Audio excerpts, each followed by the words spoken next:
wonderful evening it is.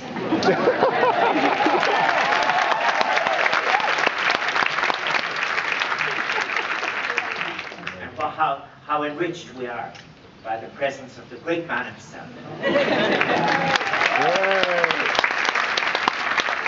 Festival Chairman Athalap and Festival Director Grania Humphreys. Is Kushahastam Veliv Galir Chanak, the Kilura and Dehu Felis Gananiata Batlakia. August Gamara, Chunskimas Ganiata Gujo, a Kuyatir August Fundam. Indeed, it's a very great pleasure for me to join you all here this evening to celebrate the 2012 Jameson International Film Festival. And as I've said, it is a cause for the greatest celebration because, we all feel it so much, it marks the 10th anniversary of an initiative taken by the late Michael Dwyer, film correspondent of the Irish Times, who in 2003 had both the courage and foresight to restore a festival which had fallen into abeyance. And Michael, who not only was a wonderful critic for the Irish Times, but did so much for film education in this country. I'd like to warmly congratulate the Arts Council and both Scanan, the Irish Film Board, for being key funding partners of this festival. And I'd like to commend the festival sponsors, Jameson, for their ongoing support of this important event in the Irish arts calendar.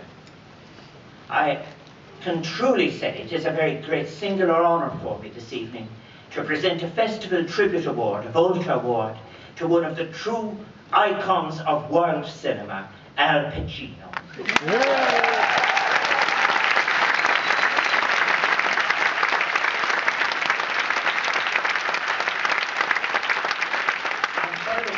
As I know all of you are, to know that Al Pacino is joined at Dublin's International Film Festival by another great American actor and good friend, Martin Sheen. I know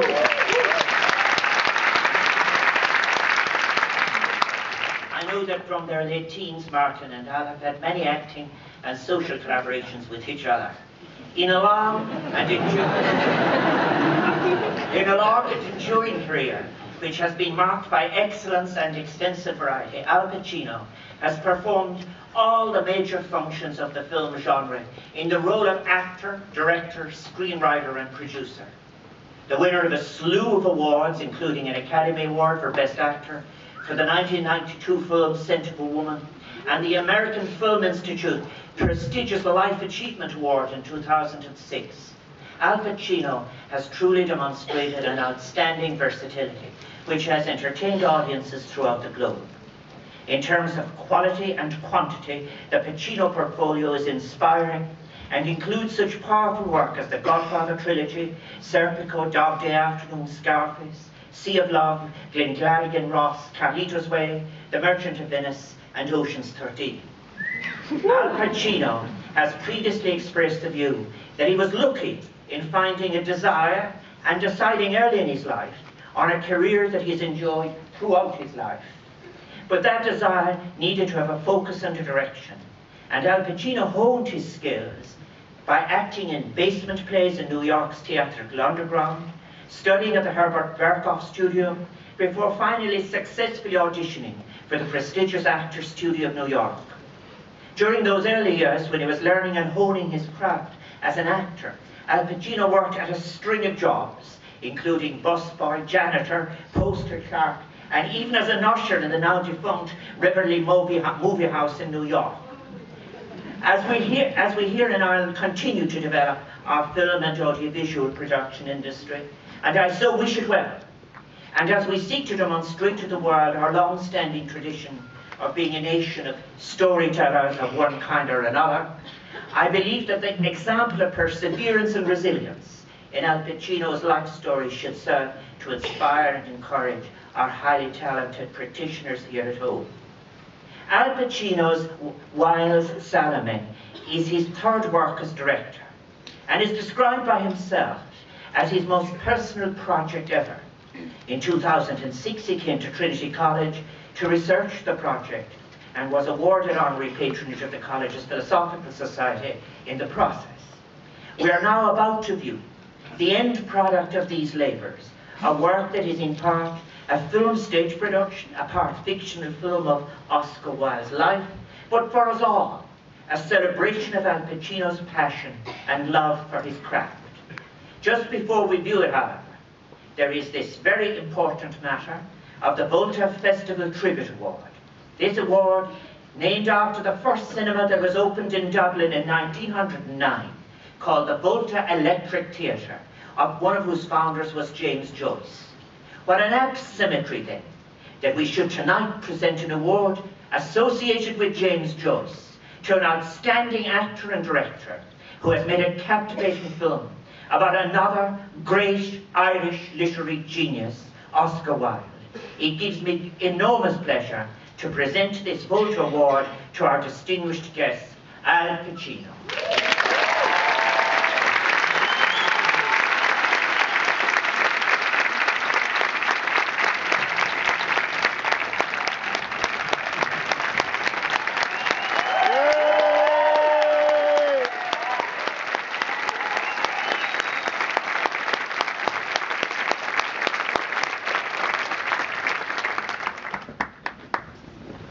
What an honor.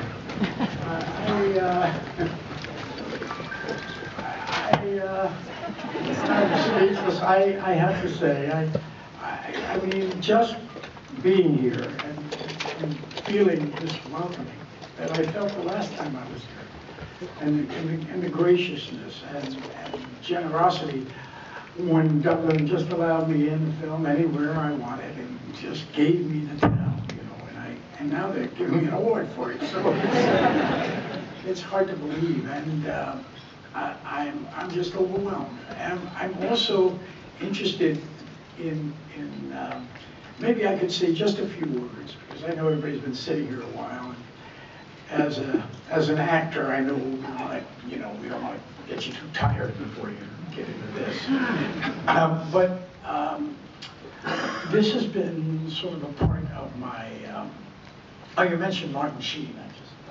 We actually lived together on 14th Street when we were teenagers and struggling as actors. And we were both working for the Living Theater, which was a revolutionary theater in New York in the 60s. And we were cleaning the toilets there and setting up the stage, and I never forget being in the back of the theater, and we would watch the play together. And it was a great play. It was called The Connection, Living Theater. Julian Beck and Judith Molina, who were inspirations. And Marty Sheen and I were in the back, and Marty was looking at the play, I remember. And we were both dirty in the back there, two urchins, watching the play. Actors, of course.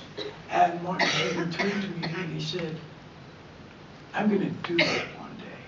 Meaning, I'm going to play that part that guy's playing one day. And I looked at him, I said, "Where did you get that? We're just kids. They just put us in there."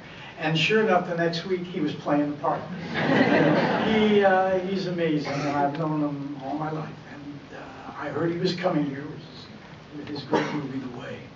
So I feel comforted by his coming here, you know. I need all the support I can get. I got it from you, but I'm nervous. And as Oscar Wilde said, you know, whenever I get the urge to exercise, I lie down to the passes. Whenever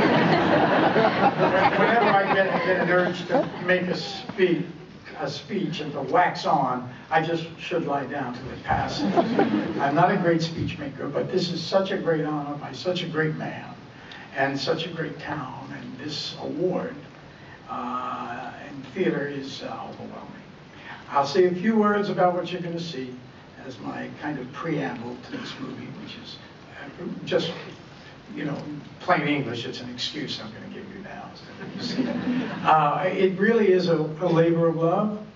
It came out of these ideas that were swimming around my head, and I think, although I've been fortunate enough to be in some very good movies that did very well and got me to the point where I could indulge myself in these kind of things, but this is where I really live.